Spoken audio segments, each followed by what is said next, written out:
Gracias por la invitación a Thank you for the invitation to contribute to this interesting seminar. My presentation is in close collaboration with has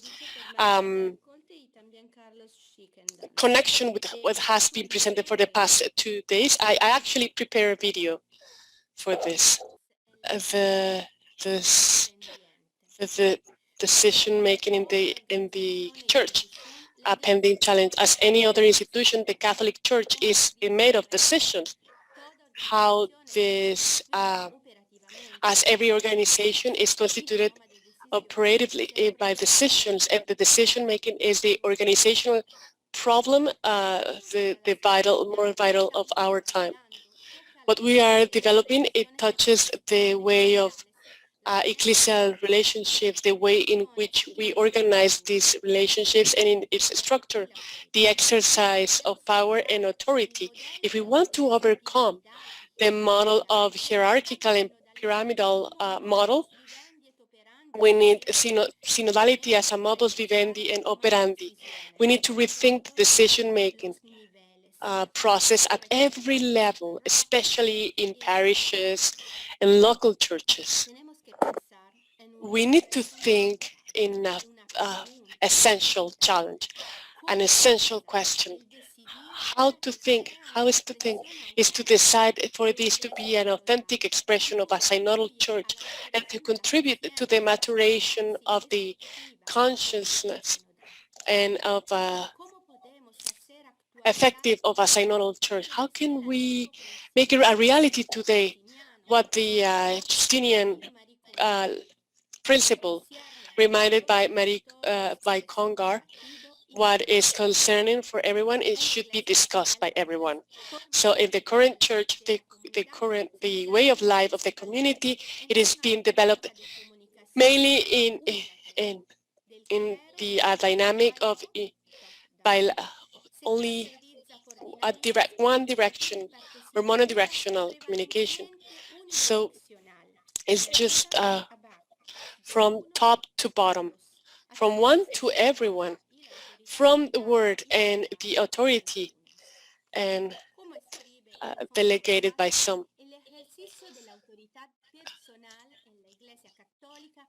And the exercise of the power of is now considered with the sensus fide of the faithful by the concentration of power, with the isolated exercise of authority, with a style, a government style that is centralized, with the diversity of all of the legislative processes.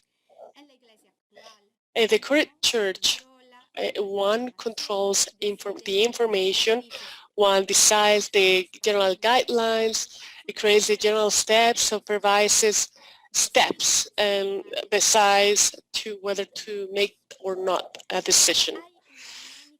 There is a linear dynamic from one to everyone. The one, whether bishop, parish, they make an inquiry to the lady, whether pastoral agents and the lay people, they just give an advice.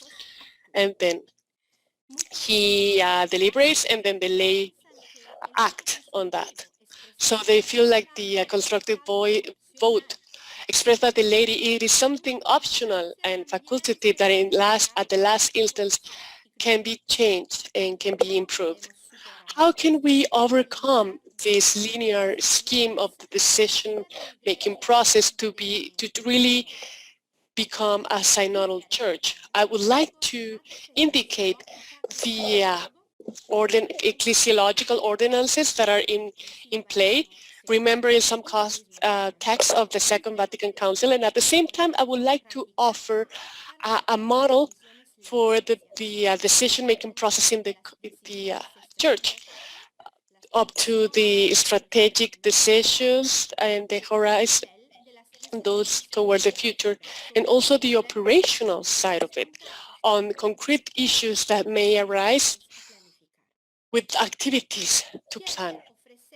I would like to offer a model by taking some indications that come from the sociology of organization without denying the particularity of the ecclesial subject.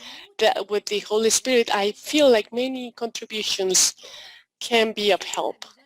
According to the ecclesiological vision of the Second Vatican Council of the people, the Church People of God, Lumen Gentium, Chapter 2, every baptized are subjects that are in contribute to the Constitution. They collaborate on the messianic and prophetic vision of the Church in the world. Ordained ministries and lay people, they are subjects. However, there are, according to relationships, they have different communications and asymmetric in depending on their charisma and ministry that marks the different Christes Fideles because of the different baptism, a sacramental, or by recognition of its. So in the document of the International Theological Commission on synodality in the church, they talk about of one, some, and everyone. And this, from this text, from the Council and from the International Theological Commission, I take 3 points, principles for the decision-making process in the synodal church. 1, the communication dynamics, participation, and also decision-making dynamic must be multi-directional and not unidirectional, unilateral, not from one to everyone. It's not a one-way communication, but must be a communication among everyone. Everyone is a subject in this dynamic. But second, there is an asymmetric shape of the operational relationships of the faith, and also in the decision-making process that constitutes the church. There is a synergy with different contributions from ordained ministries and from the laity. So ordained ministries, they safekeep the apostolic faith and the root of the apostolic faith, and they safekeep the unity of the church. The laity, they ask a reading of the signs of the times, they contribute to the languages of the time, and they ensure a vision and outward vision of the church. And 3, the lay are not mere executors of the clergy or consultants of the clergy. The lay are they are co-collaborators or co-participants and co-responsibles of the church by their word, by the experience of life and faith, by the professional competency. And on one hand, the decision-making process needs of the Mundo's prophetic views and of the people of God and of the lay, but also on the other hand, the decision-making process, it is carried out by the exercise of the bishops. My proposal is to think in terms of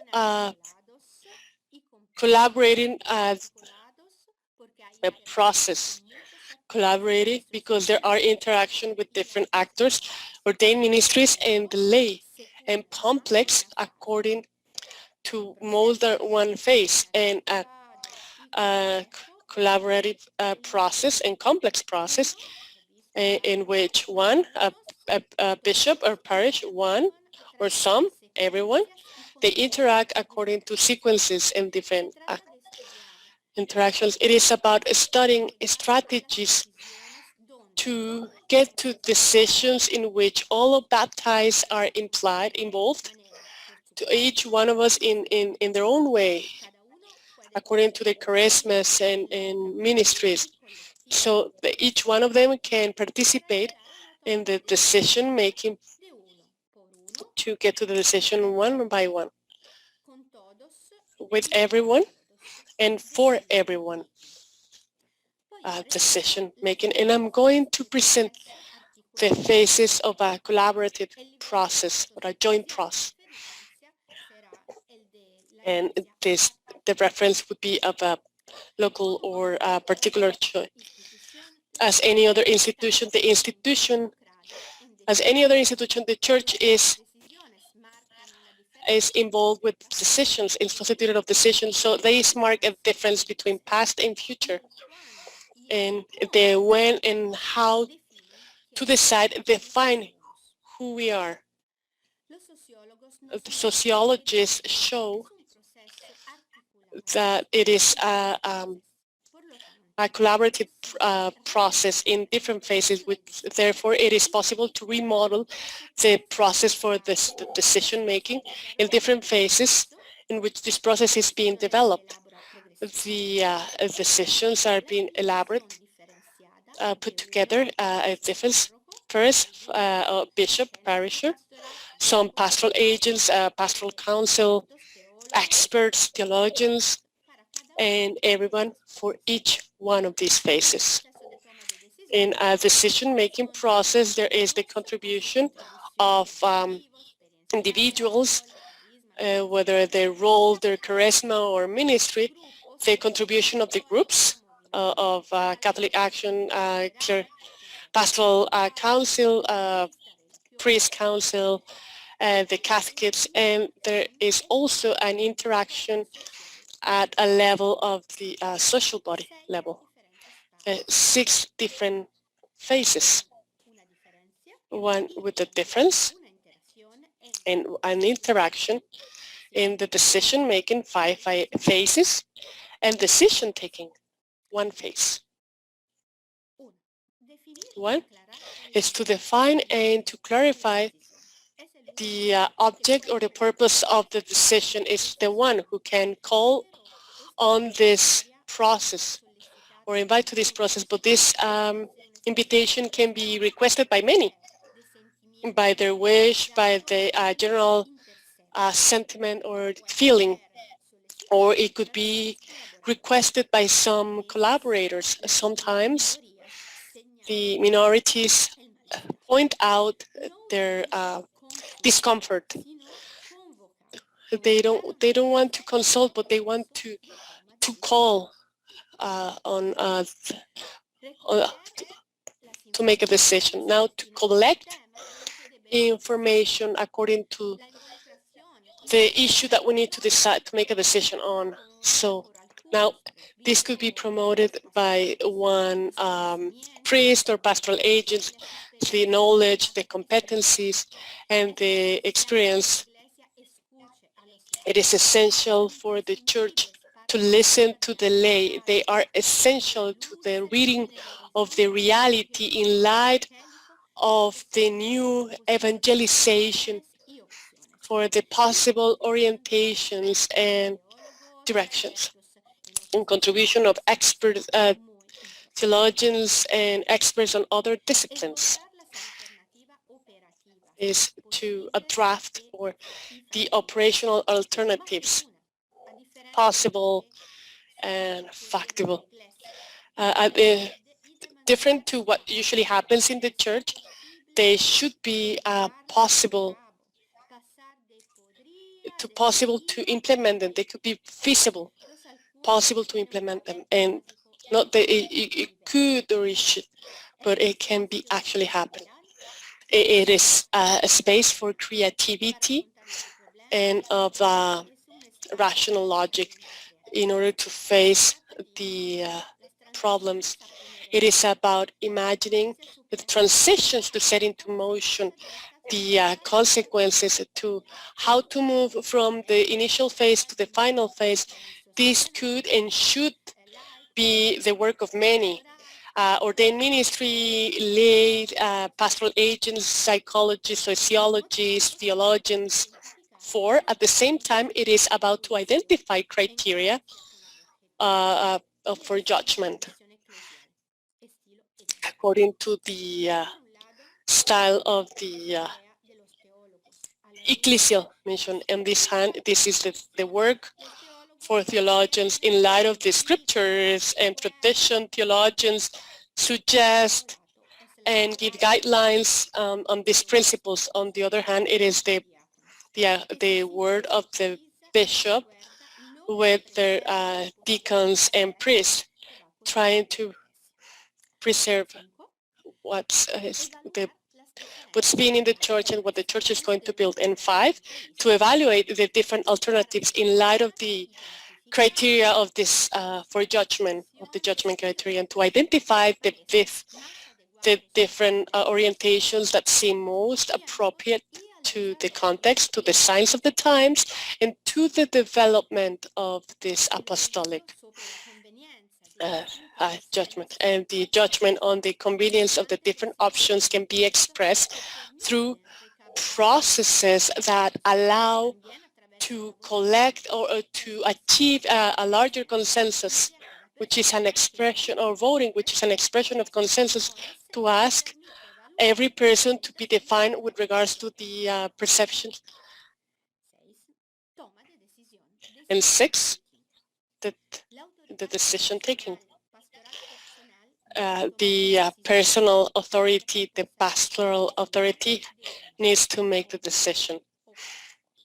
The bishop or parisher.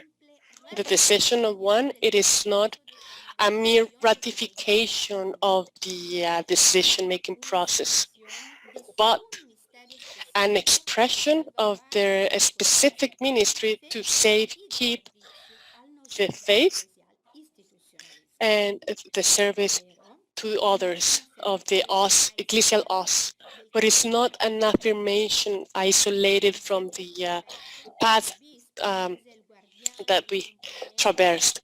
But the bishop is the guardian or the fulfillment of Lumen Gentium number 12 is a sensus fidei. He will need to give the decision for everyone in order to apply it, and the one need to keep the execution with regards to that decision that was taken, and needs to care for the process and the fulfillment of what was decided. And they need to listen to the advice of this. The structure of the decision making in the church needs to turn more and more in a collaborative structure, flexible and dynamic, able to create new ideas and reciprocal stimuli with common experiences, constructive criticism, and sense of direction. Conceived according to the 7 phases, there is a valorization and leverage on this idea of competence.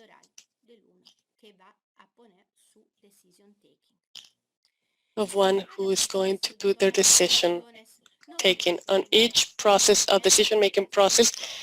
It is not important also it is not important the problem that is solved, but also the process itself. How was it achieved? Interactions that were implemented in the processes. In these decision-making processes, there is a symbolic construction, an edification or a building of a singular church. We need to decide to increase participation and co-responsibility in the church. This needs to be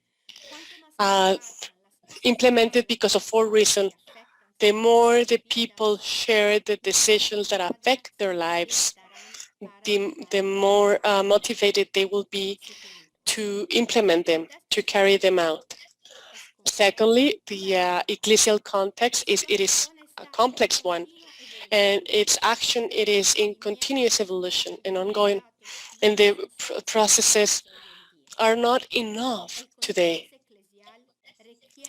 The ecclesial context needs the contribution of multiple and competencies, diverse competencies of many of ordained ministers and of the lay. Third, there needs to be coherence and the decision-making processes. And there is a close interdependency in being community and participate in the decisions. Four, this process model for decision-making allows to address this issue on gender. What is collaborative leadership in an institution with only with representative power of men? Only a collaborative process for decision-making can preserve the authority of the word of women and potentializes in the contribution of experience and competency that is so individual or pertinent for them, without forgetting that women are part of everyone, of some, theologians, pastoral agents, leaders of communities, but never give voice to one in the church. Up to today, in this process, we can see the clarification of the leadership of the bishop, of the parisher, of the one. He can decide the task to remember the goal, the final goal of this journey. He can call, listen, and it can unify and talk on behalf of everyone. He can develop a collective awareness, preserving the process in its strategical correlation among everyone, everyone, and some. Also have a real communication interaction. It is the responsibility of the bishop to guarantee the lay and their priest, the priesthood, to express the parousia.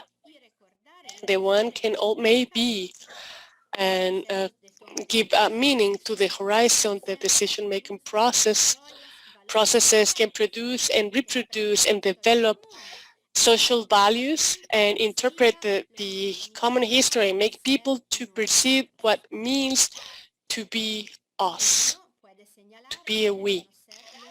The one can point out and recognize the limits of those involved, including himself. He can read in the context of the relation among the lay and the ordained ministers. Interdependency between the ministry of one and participation of everyone.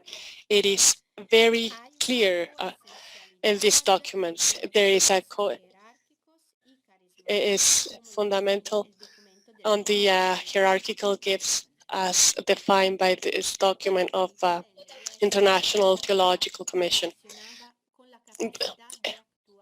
It is in correlation with the ability to act with another ecclesial subject.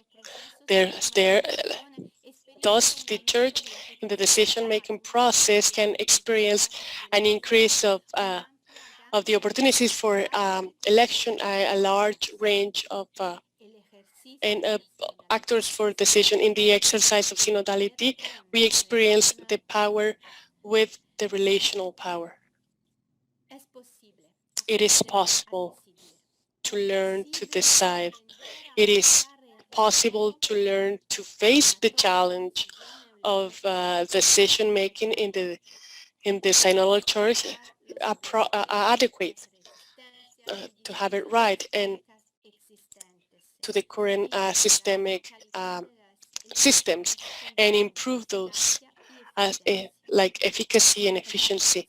Pope Francis, reflecting on the criteria to lead a people, it is about to give life to the process that is being built with the people.